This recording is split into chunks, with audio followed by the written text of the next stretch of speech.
بسم اللہ الرحمن الرحیم اللہم صلی علی محمد وعلی آل محمد کما صلیت علی ابراہیم وعلی آل ابراہیم انک حمید مجید اللہم بارک علی محمد وعلی آل محمد کما بارکت علی ابراہیم وعلی آل ابراہیم انک حمید مجید۔ بسم اللہ الرحمن الرحیم۔ منہیات کا انسائکلوپیڈیا۔ رک جائیے، اللہ اور اس کے رسول صلی اللہ علیہ وآلہ وسلم نے منع کیا ہے۔ المنہیات من الاحادیث النبوی صلی اللہ علیہ وآلہ وسلم۔ بسم اللہ الرحمن الرحیم۔ نمبر 5، کتاب الصیام، روزے کے مسائل۔ فرمان باری تعالیٰ ہے، یا ایہا الذین آمنوا کتب علیکم الصیام، سورۃ البقرہ، آیت نمبر 183۔ ترجمہ: اے ایمان والو، تم پر روزے فرض کر دیے گئے ہیں۔ فرمان نبوی صلی اللہ علیہ وآلہ وسلم۔ رسول اللہ صلی اللہ علیہ وآلہ وسلم نے چاند دیکھنے سے قبل روزہ رکھنے سے منع فرمایا ہے۔ بحوالہ سنن ابن ماجہ۔ بسم اللہ الرحمن الرحیم۔ ایام تشریق میں روزہ رکھنا منع ہے۔ حضرت مالک بن انس سے مروی ہے کہ جو کہ امام شافعی رحمۃ اللہ کا قول ہے، اور اس طرح کا قول امام احمد اور اسحاق رحمۃ اللہ کا بھی ہے کہ روزہ چھوڑنا سوائے ان 5 دنوں کے واجب نہیں ہے جن میں روزہ رکھنا نبی کریم صلی اللہ علیہ وآلہ وسلم نے منع فرمایا ہے۔ وہ عید الفطر اور عید الاضحیٰ کا دن ہے اور ایام تشریق کے دن۔ بحوالہ سنن ترمذی۔ توضیح: ایام تشریق میں روزہ رکھنا ممنوع ہے کیونکہ یہ کھانے پینے کے دن ہیں، جیسا کہ حضرت عمر بن عاص رضی اللہ تعالیٰ عنہ نے اپنے بیٹے عبداللہ سے کہا کہ کھاؤ، ان دنوں میں رسول اللہ صلی اللہ علیہ وآلہ وسلم ہمیں روزہ چھوڑنے کا حکم دیا کرتے تھے اور روزہ رکھنے سے منع فرمایا کرتے تھے۔ امام مالک رحمۃ اللہ فرماتے ہیں کہ ان دونوں سے مراد ایام تشریق یعنی 11، 12 اور 13 ذی الحجہ کے دن ہیں۔ بحوالہ سنن ابی داود۔ مشکوک دن کا روزہ رکھنا ممنوع ہے۔ بحوالہ سنن ابن ماجہ۔ سیدنا ابو ہریرہ رضی اللہ تعالیٰ عنہ سے مروی ہے، وہ بیان کرتے ہیں کہ رسول اللہ صلی اللہ علیہ وآلہ وسلم نے چاند دیکھنے سے پہلے روزہ رکھنے سے منع فرمایا ہے۔ اس حدیث سے معلوم ہوا کہ چاند دیکھنے سے قبل روزہ رکھنا جائز نہیں، کیونکہ یہ روزہ مشکوک دن کا شمار ہوگا، اور آپ صلی اللہ علیہ وآلہ وسلم نے اس سے منع فرمایا ہے، جیسے کہ عمار بن یاسر رضی اللہ تعالیٰ عنہ سے مروی ہے کہ جس نے مشکوک دن میں روزہ رکھا اس نے ابو القاسم یعنی محمد صلی اللہ علیہ وآلہ وسلم کی نافرمانی کی۔ بحوالہ صحیح بخاری۔ روزے میں وصال کرنا ممنوع ہے۔ سیدہ عائشہ رضی اللہ تعالیٰ عنہ سے مروی ہے، وہ بیان کرتی ہیں کہ بلا شبہ رسول اللہ صلی اللہ علیہ وآلہ وسلم نے پے دھر پہ روزے رکھنے سے منع فرمایا ہے۔ امت پر رحمت اور شفقت کے لحاظ سے اس نہیں پر ان صحابہ کرام رضی اللہ تعالیٰ عنہم نے آپ صلی اللہ علیہ وآلہ وسلم سے سوال کیا کہ آپ صلی اللہ علیہ وآلہ وسلم تو روزوں میں وصال کرتے ہیں، اور اس پر آپ صلی اللہ علیہ وآلہ وسلم نے فرمایا کہ میں تمہاری مثل نہیں، مجھے میرا رب کھلاتا اور پلاتا ہے۔ بحوالہ صحیح بخاری۔ اس حدیث سے معلوم ہوا کہ آدمی اور رادی طور پر 2 یا اس سے زیادہ دن تک روزہ افطار نہ کرے اور مسلسل روزہ رکھے، نہ رات کو کھائے اور نہ سحری کے وقت کچھ کھائے۔ نبی کریم صلی اللہ علیہ وآلہ وسلم نے خود وصال کیا کرتے تھے اور دوسرے لوگوں کو اس سے منع فرماتے تھے، یعنی یہ عمل فقط آپ صلی اللہ علیہ وآلہ وسلم کے ساتھ خاص ہے۔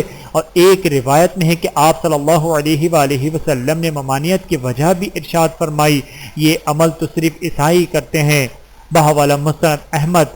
گویا امت کے لیے مسلسل روزہ رکھنا حرام ہے، جیسا کہ ابن حجر رحمۃ اللہ کا موقف ہے۔ جمعے کا الگ روزہ رکھنا ممنوع ہے۔ محمد بن عباد رحمۃ اللہ سے مروی ہے، وہ بیان کرتے ہیں کہ میں نے سیدنا جابر رضی اللہ تعالیٰ عنہ سے سوال کیا کہ کیا نبی اکرم صلی اللہ علیہ وآلہ وسلم نے جمعے کے دن روزہ رکھنے سے منع فرمایا ہے؟ تو انہوں نے فرمایا ہاں، منع کیا ہے۔ بحوالہ صحیح بخاری۔ اس حدیث سے معلوم ہوا کہ جمعے کا الگ روزہ رکھنا یعنی دوسرے دنوں سے اس کو خاص کر کے روزہ رکھنا ممنوع ہے۔ البتہ اگر عادت ہو یا اس کے بعد یا قبل روزہ رکھا جائے تو جمعے کا روزہ رکھنا جائز ہے، جیسے کہ نبی کریم صلی اللہ علیہ وآلہ وسلم نے فرمایا تم میں سے کوئی بھی صرف جمعے کے دن روزہ نہ رکھے سوائے اس کے کہ اس سے ایک دن پہلے یا ایک دن بعد بھی روزہ رکھے۔ بحوالہ صحیح بخاری عیدین کا روزہ رکھنا حرام ہے۔ سیدنا ابو سعید خدری رضی اللہ تعالیٰ عنہ سے مروی ہے، وہ بیان کرتے ہیں کہ نبی کریم صلی اللہ علیہ وآلہ وسلم نے عید الفطر اور عید الاضحیٰ کے دنوں میں روزہ رکھنے سے اور سما کرنے سے، ایک کپڑے میں گوٹ مار کر بیٹھنے سے، فجر اور عصر کے بعد نماز پڑھنے سے منع کیا ہے۔ بحوالہ صحیح بخاری توضیح: اس معنی کی بہت سی روایات موجود ہیں جو عیدین میں روزہ رکھنے کی ممانعت کو ظاہر کرتی ہیں، البتہ علماء امت نے اس بات پر اجماع کیا ہے کہ ہر حال میں ان دونوں دنوں کا روزہ رکھنا حرام ہے، خواہ ان دونوں دنوں میں نظر کا روزہ انسان رکھے یا نفلی روزے رکھے، یا کفارے کا روزہ رکھے، یا اس کے علاوہ کوئی اور روزہ رکھے۔ بحوالہ صحیح مسلم میدان عرفات میں عرفہ کا روزہ رکھنا ممنوع ہے۔ حضرت اکرمہ رضی اللہ تعالیٰ عنہ بیان کرتے ہیں کہ ہم سیدنا ابو ہریرہ رضی اللہ تعالیٰ عنہ کے پاس ان کے گھر میں تھے کہ انہوں نے بیان کیا کہ رسول اللہ صلی اللہ علیہ وآلہ وسلم نے یوم عرفہ کا روزہ رکھنے سے منع فرمایا ہے جب میدان عرفات میں ہوں۔ توضیح: میدان عرفات میں حاجیوں کے لیے 9 ذی الحجہ کا روزہ رکھنا مکروہ ہے، جیسے کہ حضرت میمونہ رضی اللہ تعالیٰ عنہ فرماتی ہیں کہ عرفہ کے دن کچھ لوگوں نے نبی اکرم صلی اللہ علیہ وآلہ وسلم کے روزے کے متعلق شک کیا، اس لیے انہوں نے آپ صلی اللہ علیہ وآلہ وسلم کی خدمت میں دودھ پیش کیا۔ آپ صلی اللہ علیہ وآلہ وسلم اس وقت عرفات میں وقوف فرما تھے، آپ نے دودھ پی لیا اور سب لوگ یہ دیکھ رہے تھے۔ چنانچہ عام آدمی غیر حاجی کے لیے یوم عرفہ کا روزہ رکھنا باعث فضیلت ہے، جیسے کہ ابو قتادہ سے مروی ہے، رسول اللہ صلی اللہ علیہ وآلہ وسلم یوم عرفہ کا روزہ رکھنا باعث فضیلت ہے۔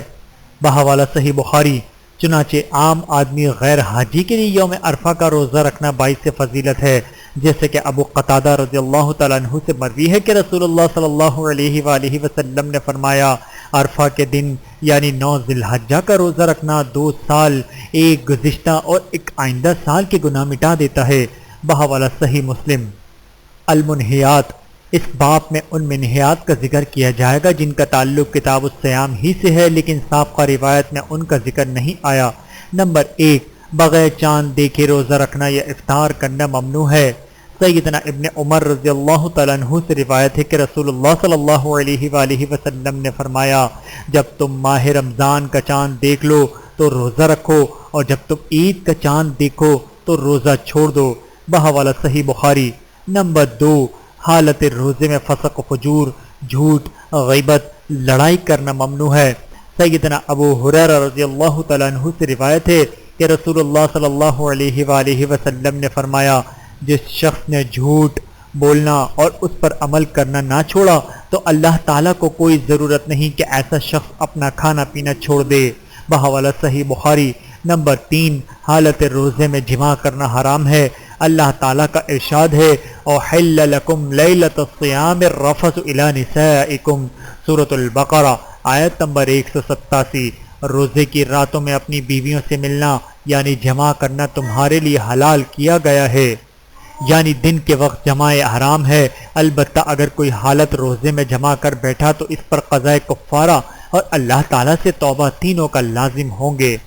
کفارہ یہ ہے کہ ایک گردن آزاد کرنا، اگر وصیت نہ ہو تو 2 ماہ کے پے در پہ روزے رکھنا، اگر اس کی بھی طاقت نہ ہو تو 60 مساکین کو کھانا کھلانا۔ بحوالہ صحیح بخاری۔ نمبر 4، حائضہ اور نفاس والی عورت کے روزے رکھنے کی ممانعت۔ رسول اللہ صلی اللہ علیہ وآلہ وسلم نے فرمایا، کیا ایسا نہیں ہے کہ جب عورت حائضہ ہوتی ہے تو نماز پڑھتی ہے اور نہ ہی روزے رکھتی ہے؟ بحوالہ صحیح بخاری۔ نیز سیدہ عائشہ رضی اللہ تعالیٰ عنہ فرماتی ہیں کہ ہمیں یہ حیض آتا تھا تو ہمیں روزے کی قضا کا حکم دیا جاتا تھا، لیکن نماز کی قضا کا حکم نہیں دیا جاتا۔ بحوالہ صحیح مسلم۔ نمبر 5، نصف شعبان کے بعد روزے رکھنا ممنوع ہے۔ رسول اللہ صلی اللہ علیہ وآلہ وسلم نے فرمایا، جب نصف شعبان گزر جائے تو روزے نہ رکھو۔ بحوالہ سنن ابی داود۔ نیز جس کے پہلے سے عادت ہو کہ وہ رکھ سکتا ہے، اور جس روایت میں ذکر ہے کہ افضل روزے شعبان کے ہیں تو وہ روایت ضعیف ہے۔ نمبر 6، خاوند کی اجازت کے بغیر نفلی روزہ رکھنا ممنوع ہے۔ سیدنا ابو ہریرہ رضی اللہ تعالیٰ عنہ سے مروی ہے کہ رسول اللہ صلی اللہ علیہ وآلہ وسلم نے فرمایا، کسی عورت کے لیے حلال نہیں کہ وہ روزہ رکھے جبکہ اس کا خاوند گھر میں ہو الا یہ کہ شوہر اس کو اجازت دے دے۔ بحوالہ صحیح بخاری۔ نمبر 7، استقبال رمضان کے لیے روزہ رکھنا ممنوع ہے۔ سیدنا ابو ہریرہ رضی اللہ تعالیٰ عنہ سے مروی ہے کہ نبی کریم صلی اللہ علیہ وآلہ وسلم نے فرمایا، تم میں سے کوئی شخص رمضان سے پہلے شعبان کی آخری تاریخوں میں 1 یا 2 دن کا روزہ نہ رکھے، البتہ اگر کسی کو ان میں روزے رکھنے کی عادت ہو تو اس دن بھی روزہ رکھ سکتا ہے۔ بحوالہ صحیح بخاری۔ نمبر 8، ہمیشہ روزہ رکھنا ممنوع ہے۔ سیدنا عبداللہ بن شقیر رضی اللہ تعالیٰ عنہ سے روایت ہے کہ رسول اللہ صلی اللہ علیہ وآلہ وسلم نے فرمایا، جس نے ہمیشہ روزہ رکھا اس نے گویا نہ تو روزہ رکھا اور نہ ہی افطار کی۔